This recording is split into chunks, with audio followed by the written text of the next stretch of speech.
Gabar ta tsakiya ta sake shiga wani yanayi mai cike da tashin hankali da kuma mamaki. Tambayar da duniya ke yanzu ita ce, shin yakin Amurka da Iran yana gab da tsayawa ne, ko kuwa wannan sabon mataki ne kawai kafin a sake samun mummunan rikici? A gefe guda, shugaban ƙasar Amurka Donald Trump ya bayyana cewa Amurka za ta dakatar da shirin sabon hari kan Iran, saboda akwai fata cewa za a cimma wata yarjejeniya cikin gaggawa. Amma a ɗayan ɓangaren, Iran na ci gaba da kasancewa cikin shirin ko ta kwana, yayin da batun makamashin nukiliya, makamai masu linzami da mashigin Hormuz ke ci gaba da zama babban abin da ke haifar da fargaba a Gabas ta Tsakiya. Kuma kamar ba haka ba kaɗai ba, rikicin yana da wani sabon fuska. Yemen da ƙungiyar Houthis na ƙara shiga cikin lamarin, yayin da Gaza kuma ke ci gaba da fuskantar hare-hare da matsalar jin kai daga ƙasar Isra'ila. Saboda haka a cikin wannan rahoton za mu bi abubuwan ɗaya bayan ɗaya. Me yasa Trump ya dakatar da sabon hari? Me Iran ke nema? Me zai faru da mashigan Hormuz? Kuma shin Gaza da Yemen za su zama sabbin wuraren da rikicin zai ƙara faɗaɗa? Ɗaya daga cikin manyan labaran da suka fi ɗaukar hankali yau shine batun Amurka da Iran. Rahotanni sun bayyana cewa Trump ya dakatar da shirin wani sabon hari kan Iran, saboda akwai yiwuwar cimma yarjejeniyar da za a kawo ƙarshen wannan rikicin. Wannan mataki ya zo ne bayan matsin lamba daga kasashen yankin, musamman Saudi Arabia, wadda ta nuna damuwa cewa ƙara kai hare-hare kan Iran na iya haifar da martani mai tsanani wanda zai shafi cibiyoyin makamashi da zirga-zirgar jiragen ruwa a yankin Gulf. A halin yanzu dai, abin da ake kokarin cimma shine yarjejeniya wadda za ta shafi batun shirin nukiliyar Iran da kuma sake buɗe mashigan ruwan Hormuz. Wannan mashigi yana da matukar muhimmanci ga tattalin arzikin duniya, kowa ma ya sani, saboda yawan man fetur da makamashin da ke rasawa ta yankin. Saboda haka idan aka samu matsala mai tsanani a Hormuz, ba Iran da Amurka kaɗai abin zai shafa ba, kasashen Gulf za su ji tasirin, Turai za ta ji tasirin, kasashen Asiya za su ji tasirin, sannan kuma farashin makamashi a duniya zai ƙara tashi. Duk tunanin wata hanya mai muhimmanci wadda jiragen dakon mai da makamashi ke amfani da ita.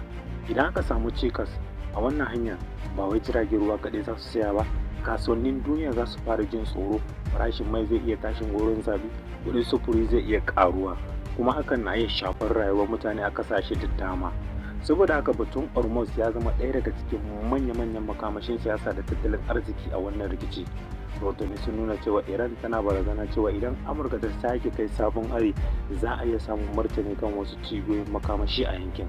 Wannan shine abin da yasa kasashen Gulf suke kokarin kaucewa faɗaɗa yakin, saboda duk wani hari mai girma na iya zama kamar kunna wuta ne a cikin wani wuri na daban. A gefe guda kuma, Iran bata nuna cewa ta yi watsi da shirye-shiryen tsaro ba. Rahotanni sun bayyana cewa Tehran na ƙara shirye-shiryen soji, yayin da take fuskantar yiwuwar sake samun hare-haren Amurka ko na Isra'ila. Amma akwai wani babban batu.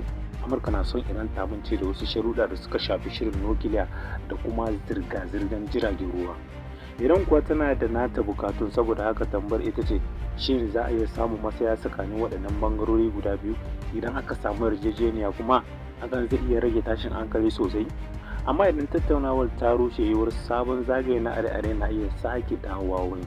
Duk da cewa Trump ya ce za a dakatar da sabon hari, Isra'ila ta ci gaba da nuna cewa ba za ta yarda Iran ta samu damar kare karfafa shirinta na makamai masu linzami ko nukiliya ba.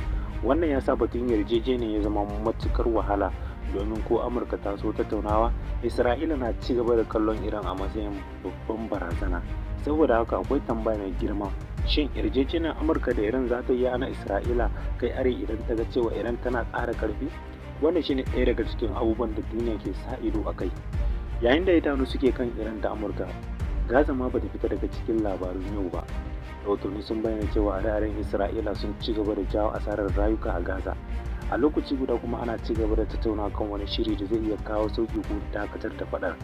Amma matsalar ita ce, ɓangarorin da abin ya shafa suna da manyan bukatu daban-daban. Saboda haka ko da aka samu yarjejeniya kan wasu abubuwa, aiwatar da ita na iya zama babban kalubale. Ga fararen hula, abin da suka fi bukata shine tsaro. Suna bukatar abinci, suna bukatar magunguna, suna bukatar matsuguni, kuma fiye da komai suna bukatar a daina faɗa. Rahotanni daga yankin sun ci gaba da nuna cewa tashin hankali da matsalar jin kai na bukatar gaggawan ɗauki ga mutanen Gaza. A yayin da Yemen ma abubuwa suna ƙara zama masu muhimmanci, rahotanni ne sun nuna cewa ƙungiyar Houthi ta fara ƙara shiga cikin rikicin yankin bayan wani lokacin da ta kasance ta buɗe sabon babban front ba. Wannan abu ne mai matuƙar muhimmanci saboda Yemen tana kusa da wasu hanyoyin ruwa mafi muhimmanci a duniya. Idan aka samu ƙarin hare-hare a yankin Red Sea, jiragen kasuwanci na iya fuskantar ƙarin haɗari. Wannan na iya shafar farashin sufuri da kuma kasuwannin duniya. Saboda haka, rikicin ba zai tsaya akan iyakar Iran ko Isra'ila kaɗai ba. Yana iya shafar Gulf, yana iya shafar Bahar Maliya, yana iya shafar kasuwancin duniya gabaki ɗaya. Saudi Arabia da kasashen Gulf suna kallon wannan rikicin da matuƙar damuwa. Dalilin shine suna kusa da Iran kuma suna da manyan cibiyoyin makamashi.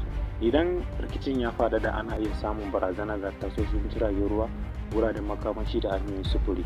Saboda haka kasashe a yankin suna son a samu hanyar diflomasiyya.